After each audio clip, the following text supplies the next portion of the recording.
أسمع مؤخرا عن وجود قرار بزيادة الحد الأدنى من الأجور إلى 1200 جنيه. القرار ده قرار كان يجب ان هو يتاخد من فتره طويله. هو لو اتاخد لوحده هنجد ان هو طبعا في عجز في الموازنه، وهيبقى المسائل فيه عبء داجي على الاقتصاد بتاعنا، وخاصه الوزير بيقول ان احنا عايزين 10 مليار دولار وهيطلع جوله عشان يبتدي يجمع لنا ال 10 مليار دولار دول لو اتاخد لوحده. لكن حضرتك بص بقى للنواحي الثانيه، هو المفروض ان الوزير قال ان هو هيتعامل معاه بملفين اثنين كمان، يعني ملف الحد الادنى للاجور والملف الثاني الحد الاعلى للاجور، ماشي، وده مهم جدا. الحاجه الثالثه ان هو بعض الحاجات اللي هتدخلنا دخول لتحقيق العداله زي الضرائب، لان الضرائب دي بتدخل دخل للبلد. فلو اخذنا تحديد الحد الادنى للاجور ب 1200 جنيه يبقى خلي الناس يشتغلوا وهم مرتاحين، فهيبتدي الواحد يتعامل عنده شيء من الجديه، وانا باخد المقابل المناسب، فابتدي اشتغل كويس وابتدي اشتغل بذمه. لكن انت معلش يعني الاثنين بيبقوا قاعدين على مكتب واحد بياخد 300 جنيه، انا خريج الكليه وخريج الدفعه معينه، وتيجي تبص تلاقي اللي جنبه بياخد 20,000 جنيه في مكان تاني، وهو نفس خريج نفس الكليه وخريج نفس السنه وخريج نفس الدفعه.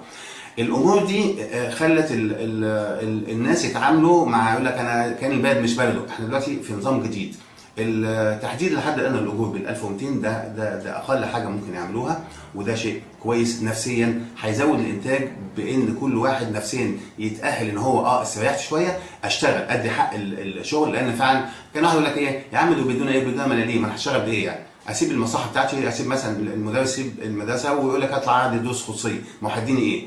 فلما بنريحه شويه لا يدي بقى يبتدي يقلل دروس خصوصيه، يعني الحاجات الخاصه اللي ممكن الواحد يعملها بره مكان المصلحه بتاعته الحكوميه بتاعته عشان يؤدي لانه يرتاح ماديا. الموقف اللي هيتوفر لنا ده ممكن يعمل عجز لو اتاخد لوحده انا قلت، لكن لو اتاخد معاه حاجات ثانيه، يعني التحديد الادنى للحد الاقصى للاجور. في واحد كان بياخد 1,800,000 في بنك، طب انا لا يتحط حد اقصى والفلوس دي كلها تتاخد وهتتحط للتاني، هتلاقيها عدت نفسها. الضرايب كانوا فاضلين عليها ضرايب، واحنا مصر بيقولوا انها دوله غنيه جدا، ولو تاخد ضرايبها بيبقى دوله يعني دخلها كويس. لكن كان بيتاخد الدخل من الفقراء ومن ما هماش محاسيب، ونيجي نبص نلاقي الناس التانيين يدي اراضي بالملايين الامتار وبالفدادين بالاف الافدنه، واراضي بتبقى بيتعد عليها مشاريع سياحيه كبيره، والمفروض ان تاخد مني دي ضرايب جامده جدا جدا، ومع ذلك ما كانش بياخد من ده، بيديها له ببلاش وما ياخدش عليها ضرايب. لا لو في عداله وان انا اخد ضرايب من الكل زي ما باخد من الفقير اخد من الغني، هتيجي تبص تلاقي الدخل بتاعها تعديل قانون الضرايب اللي هم بيعملوه ده هيجيب لنا دخل اضافي يعدل برضه اللي هيبقى ناقص من زياده المرتبات. انت شايف حضرتك الاسعار بقى في المقابل مش هتزيد؟ ما هو لو عملوا زي الحكومه اللي قبل كده ان هو يديك 10 جنيه ويزود الاسعار بمنظر 100 جنيه، مش 10 لقيت 10 كان رحمه 10 زي ما 20 جنيه، لا ب 100 لا هيبقى المسائل طبعا مش مظبطه. لا اعتقد الحكومه دي منتبهه كويس قوي ان هم البعد الاجتماعي يجب ان هو يراعى. الثوره دي انا مش عايز ابص لها ان هي ثوره زي ما بيقولوا ثوره جوعه، يعني هم بيزودوا مرتبات عشان يسكتوا الناس، لا انا عايز الموضوع ما يبقاش الفلوس بس، لا يجب ان هم ينتبهوا ان في كرامه للشعب المصري يجب ان ينتبهوا لها. يعني معلش انا بعد النقطه اللي انا بتكلم فيها وبعدين هعرج على نقطه ثانيه بعد اذنك، يعني النقطه اللي انا بتكلم فيها بالنسبه للاقتصاد مش هيتاثر بالموضوع ده كتير. لو اتعامل الملف ده لوحده كنت هقول لك اتاثر مش عارف اجيب فلوس، ان هو اصلا احنا ما عندناش فلوس كفايه.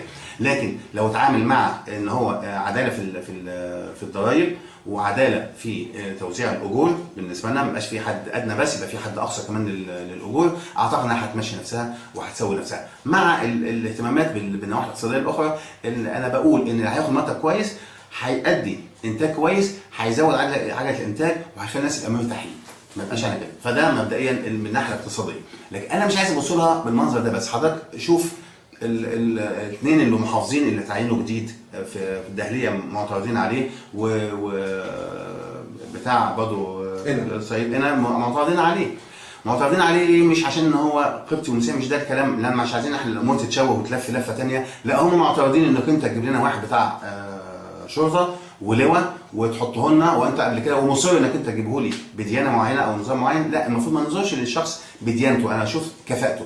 وبعدين انا بقول برضه هو عين عليا محافظ، طب ليه تعين عليا محافظ؟ هو انا كل ده انت هنرجع تاني للعصر اللي قبل كده؟ هو تعيينه غصب عنك. طب الناس قاموا وصاروا وهاجوا، طب انت المفروض كان يبقى رد الفعل ايه؟ انت كرئيس وزراء جيت على اعناق الثوره، يعني انت اتشلت على اعناق الثوره واتحطيت بقيت رئيس وزراء. ما تقوليش بقى اصل انا ما ناقشش الناس مع ومش ده الاسلوب، ما انت جيت بالاسلوب ده، انت حطيت رئيس وزراء بهذا الاسلوب، انت تشيلنا وزاره كامله انا وزاره ظالمه. لا، احترم مشاعر الناس، المفروض انك انت شفت الناس مش قابلين المحافظ ده شيل المحافظ.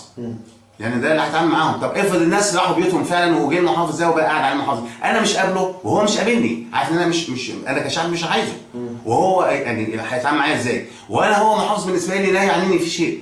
هو انت هتحط لنا حسن مبارك في كل محافظه؟ لا يجب هذا الامر. المفروض ان ما يبقاش يقول لك انا اصل انا عينته وخلاص، لا، كلمه تعيين دي احنا قلنا قبل كده كلمه مرفوضه، يجب هي من العصر البائد ويجب ان تمحى تماما. ما يجيش وزير زي وزير التربيه والتعليم العالي ويقولوا له العمداء عايزين يشيلوا العمداء بالانتخاب ويشيلوا رؤساء الجامعات بالانتخاب، يقول لك لا انا ما املكش بتاعي. طب في عميد بتاع كليه الاعلام استقال، طب ما تقبل استقالته يا اخو، ده موقف مشرف وكويس، ما تقبلها. لكن الاصرار بقى انك انت تبقى انت في وادي وهو في وادي ثاني، انا اعتقد ان ده من العصر البائد ويجب ان يغير الوزير ذاته. يعني هذا الوزير يجب ان يغير. حكومه محمود الدكتور عصام شرف المحترمه اللي جه على اعناق الثوره، اعناق اتشال على اعناق الثوار واتحط في هذا المركز، يجب ان يحترم مشاعر هؤلاء الثوار ويجب ان يحترم مشاعر الناس. ما تبصش فلوس بس، احنا مش ثوره جوعه عشان تعطونا، كان بالعكس كان في الثوار ناس محترمين جدا ومستوى اقتصادي اجتماعي عالي جدا، مش بس اللي هي ما يبصهاش انها فئويه، لا دي كانت ثوره. فانت احترم مشاعر الثوار، مش عايزين محافظ معين شيله، وما تقولش انك انت اصلا نزلت على بتاع قرار ايه قرارك؟ ما انت جايب قرارهم، انت جاي على اعناقهم، فخلاص واحد مش قابلينه تشيل. ما ده حاجه كده ان هو اللي هيتعامل معاهم عشان تخلي الناس يستقروا ويهدأوا وما تبقاش في مظاهرات وما تقعدش تعاند. اصل ده مش ارهابي هتقول لك انا ما اتعاملش مع ارهابي واتعامل معاه ممنوع ان انا اتعامل مع ارهاب، لا ده شعب، والشعب ده عرف كرامته وعرف حدوده وبيتكلم من هذه الحدود. حط عليا محافظ انا اختاره او انا قابله على الحد الادنى لحد ما تبقى المسائل دي يحددها مجلس الشعب تبقى كله بالانتخاب، على الاقل ابقى انا كمرؤوس له ابقى قابله، اعرف اتعامل معاه ويجي يقول لي حاجه مننا علينا، شايف احتياجاتنا، مش انت تفرضه علينا وتقول هو ده المعين. انا ارفض هذا الامر وارفض ان احنا نتعامل على ملف واحد بس، ان هو الملف الاقتصادي. هو ملف جميل وملف كويس وطبعا احنا كلنا محتاجين الموضوع ده، لكن مش هو ده بس المطلوب. هو مطلوب ولكن ليس فقط. حط معاه وزنه ثانيه ان احنا كرامه مختلفه، احنا شعب شم نفسه. انت جيت يا دكتور عصام على اعناق رجال محترمين، شباب محترم، شباب ثوره محترم اذهل العالم، ادى لكل واحد غريب في اي بلد عربيه مصري اداله كينونته. معلش كانوا بيتعاملوا معامله سيئه، دلوقتي لما يجي واحد كان يقول له ايه انت في ايه؟ يقول له لا ولا حاجه انا ما اقصدش، اللي كان قبل كده ممكن معلش يعني يخبطوا، لا دلوقتي عاد بيحترموهم. فانت احترمنا، ما كناش هنحترم في بلدنا وانا اقول لا مش عايز المحافظ ده يبقى مش عايزه، يبقى خلاص انتهينا. انا عايز القرارات ارجو ان هم ينتبهوا للمشاعر عشان ما نبقاش ندخل تاني في هذه الامور، وما احبش ان هم يفتتوها ويقول لك اصل ده اكمنه قبطي وايه يعني قبطي، انا ما بحبش الكلام ده. لا ما تزعلش خالص، هو مش قابلينه عشان هو قبطي، لا عشان اصرارك انك تجيب واحد من الشرطه وبهدل الدنيا هناك وكان قبطي وتقوم جايب لهم الثاني برضه قبطي. هو اصرار اشمعنى يعني؟ اشمعنى محافظتنا اللي تجيب لها كده يعني؟ اشمعنى؟ يعني ما هو المسائل برضه هتخليها كده. لا يزعل هذا الامر، انا مش عايز محافظ معين يبقى المحافظ ده يرجع. اكبر من المحافظ واكرم للحكومه اللي عينته واكرم للجميع ان هو يلغي حكايه التعيين دي. يعني اقل ما فيها انا لسه ما اتخذش قرار بان هو يبقى بالانتخاب، اسحب المحافظين اللي عليهم كلام في المحافظات وعين محافظين تانيين، طرد الناس عشان الامور عجله الانتاج تمشي. ارجوك خلي عجله الانتاج تمشي عشان الناس مش عايزين فلوس بس، عايزين كرامه كمان. يعني صدق اللي قال يعني البيت الشعر بتاع لا تسقني بذل لا تسقني ماء الحياه بذلة بل تسقني بذل كأس الحنظلي. يعني شعرنا حنظل بس بعزة نفس، لكن ما تدينيش ميه المحياه وانت بتذلني. مش عايزين بقى حسن مبارك تاني ولا ثالث ولا عاشر، مش في كل محافظه يبقى حسن مبارك، لا انتهى العصر ده خلاص. والوزير بتاع التعليم العالي يقول لك انا لا املك انا لا ما تملكش، يبقى مع السلامه. يبقى احنا مش عايزينك كوزير. انا كاستاذ في جامعه عين شمس انا ارفض رئيس جامعه عين شمس، ارفض ان يكون في عميد بالتعيين، وارفض الوزير نفسه. مش عايزه، اذا كان هو ماشي بنفس المنظر ده انا مش عايزه. مش عايز وزير، لا يعبر عن الاساتذه الموجودين. في كذا الف استاذ جامعي قالوا احنا عايزين العمداء بالنسبه لنا والرؤساء الجامعات بالانتخاب.